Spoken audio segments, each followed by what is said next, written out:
अष्टवक्र गीताको 16औं प्रकरण प्रारम्भ हुन्छ। भोगविलासको कामनाबाट मनुष्य यति उत्साहित हुने भएकोले तिनीहरूलाई प्राप्त गर्नका लागि उसले विभिन्न साधनहरू जुटाउँछ।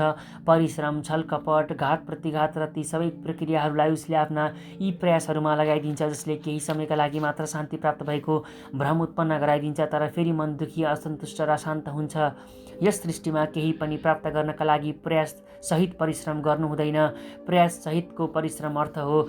जब यस किसिमको परिश्रम गरिन्छ र जुन वस्तु प्राप्त गर्ने कामना गरिएको हुन्छ त्यो प्राप्त नभएको अवस्थामा मनमा पीडा र अशान्ति पहिलेको भन्दा धेरै मात्रामा बढ्दछ। यदि यो प्रयास सहितको परिश्रम सफल भयो, अर्थात् जुन वस्तुको कामना गरिएको छ त्यो प्राप्त भएको अवस्थामा केही समयका लागि मनमा आनन्द र सन्तोषको अनुभूति हुन्छ, तर केही क्षणपछि त्यो पूर्ण रूपमा नष्ट हुन्छ। जब जब प्रयास सहित परिश्रम गरिन्छ त्यो सफल भएको अवस्थामा अन्य वासनाहरू र कामनाहरू पूर्ण गराउने अभिलाषा बढ्दछ, र जब जब यो प्रयास सहितको परिश्रम असफल हुन्छ त्यस समयमा मनलाई दुःख र अशान्तिले ढाकिदिन्छ। यथार्थमा प्रयास सहितको परिश्रमले यो लोक मात्र नभएर परलोक पनि बिगारिदिन्छ।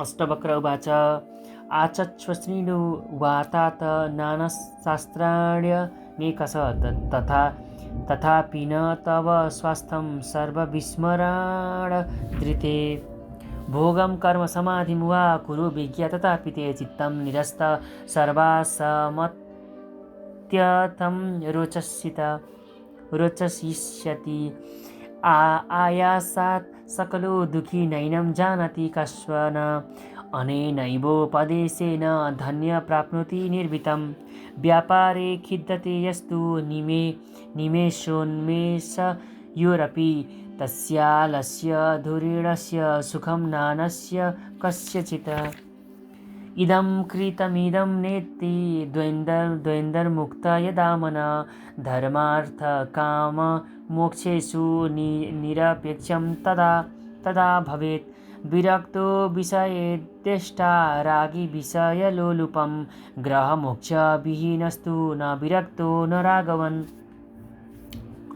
हेयोपादे यदा यथा तावत् संसारविटपाङ्कुर स्पृहा जीवति यावद्धौ निर्विचार दशास्पदं प्रवृत्तौ जायते रागौ निवृत्तौ देश एव हि निर्द्वन्द्वो बालमद्दि मानेवमेव व्यवस्थित हातुमिच्छति संसार रागी दुःख जिहासया वीतरागो हि निर्दुःखस्तस्मिन्नपि न खिदति यस्याभिमानो मोक्षेऽपि देहोऽपि ममता तथा न च योगी न वा ज्ञानी केवलं दुःखभागसौ हरो यद्युपदेष्टा ते हरिकमलजोऽपि वा तथापि न तव स्वास्थ्यं सर्वविस्मरणाधृते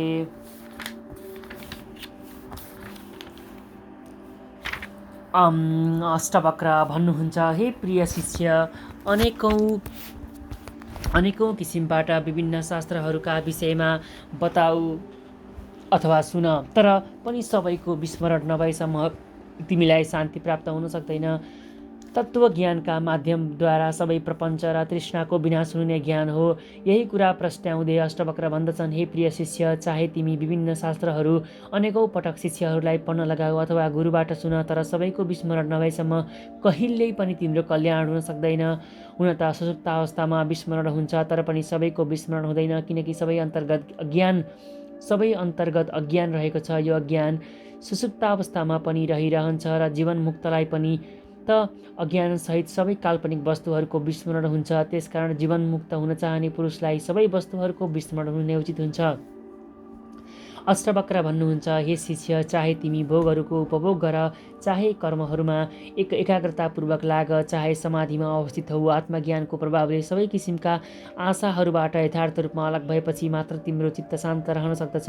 अर्थात् आशाहरूबाट पूर्ण रूपमा अलग भएर गरिएको कुनै पनि कर्म बन्धनदायक हुँदैन, किनकि आशा नै बन्धनको कारक तत्त्व हो।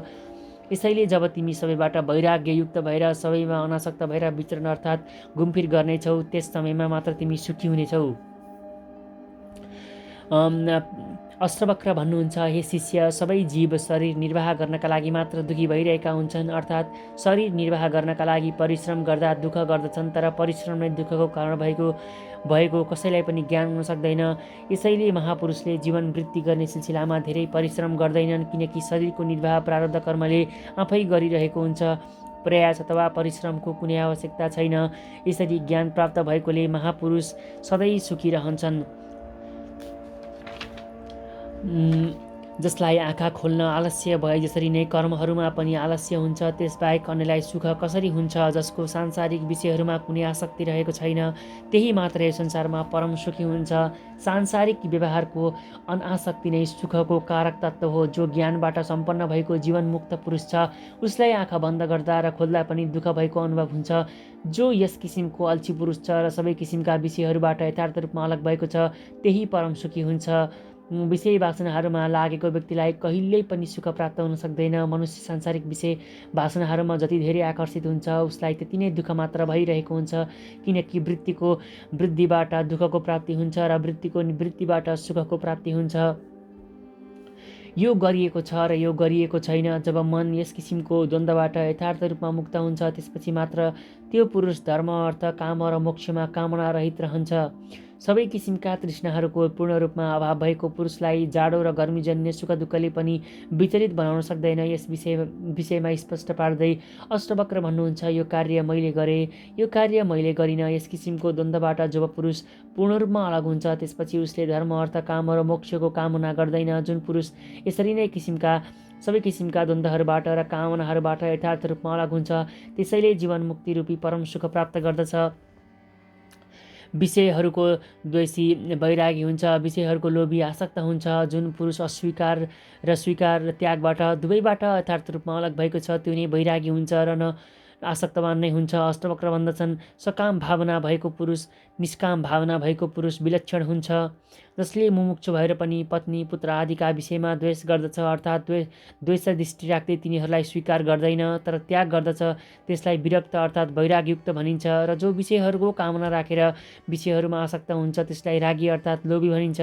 र जुन पुरुष विषयहरूको स्वीकार र त्यागको इच्छाबाट पूर्ण रूपमा अलग भएको छ, त्यो वैराग्यवान पुरुष आसक्त भन्दा विलक्षण अर्थात् स्वीकार र त्यागबाट रहित जीवन मुक्त हुन्छ। अष्टवक्र भन्नुहुन्छ, यदि वासना जीवित रहेको छ भने संसार रूपी रुखको आँकुरा पनि जीवित रहन्छ र त्यसले फेरि रुखको स्वरूप धारण गर्दछ। वासना नै संसार हो र वासनाको त्याग नै मुक्ति हो। वासनाको प्रभावले चित्तमा अनेकौँ किसिमका विचारहरू उत्पन्न हुन्छन्। जबसम्म चित्तमा यस किसिमको विचारहरू उत्पन्न भइरहन्छन्, त्यस समयसम्म चित्त शान्त हुन सक्दैन र जीव मुक्त रहँदैन।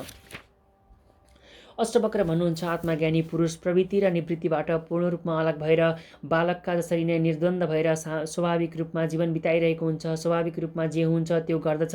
वासनाबाट सम्पन्न भएर अथवा अभिमानपूर्वक उसले कुनै कर्म गर्दैन, न त्याग नै गर्दछ, किनकि वासनाहरूमा आसक्ति रहेको हुन्छ र अभिमानको त्यागमा तृष्णा बाँकी रहन्छ। अष्टवक्र भन्नुहुन्छ, शिष्य, जुन पुरुष विषय वासनामा फसेको छ, त्यसले विषयको सम्बन्धका कारणले जुन दुःख उत्पन्न हुन्छ, त्यसको त्याग गर्ने अभिलाषाबाट अभिप्रेरित भएर संसारको त्याग गर्ने चाहना राख्दछ। र जुन पुरुष दुःखमा नभएको छ, ऊ संसारका बीचमा रहे तापनि दुःखी हुँदैन। अर्थात् जुन पुरुषको चित्तमा ज्ञानको प्रभाव परेको छ, त्यसलाई कहिल्यै शान्ति प्राप्त हुन सक्दैन। जसलाई मोक्ष प्रति अभिमान रहेको हुन्छ र त्यसरी नै शरीरप्रति पनि ममता हुन्छ, त्यो ज्ञानी होइन र न योगी नै हो, त्यो केवल दुःखको भागी मात्र हो। अष्टवक्र भन्नुहुन्छ, म ज्ञानी हुँ, म त्रिकालदर्शी हुँ, म ब्रह्म हुँ। जसमा यस किसिमको अभिमान रहेको हुन्छ, त्यो ज्ञानी होइन। जसले म योगी हुँ, म सधैँ यम, नियम, आसन, प्राणायाम जस्ता क्रियाहरू गर्दछु भन्दछ, त्यो पनि योगी होइन। त्यसले दुःखहरूको भोग मात्र गरिरहेको हुन्छ। यदि तिम्रा उपदेशहरू शिव, विष्णु अथवा ब्रह्म नै भए तापनि विस्मरण अर्थात् त्याग नभएसम्म तिमीलाई शान्ति प्राप्त हुन सक्दैन। अष्टवक्र भन्नुहुन्छ, हे जनक, तिमीलाई साक्षात् महादेवले उपदेश दिउन्, विष्णुले उपदेश दिउन् अथवा ब्रह्माले उपदेश दिउन्, तिमीलाई सुख प्राप्त हुन सक्दैन। जब तिमीले यथार्थ रूपमा विषय वासनाको परित्याग गर्दैनौ, त्यसपछि मात्र शान्ति र आनन्द प्राप्त हुन्छ। आत्मतत्त्वको उपदेश पाउनुभन्दा पहिले विषय वासनाको त्याग गर्न अत्यन्त आवश्यक छ। यसरी नारायण शर्माद्वारा लिखित नेपाली भाषामा अनुदित श्री अष्टवक्र गीताको 16औं प्रकरण समाप्त भयो।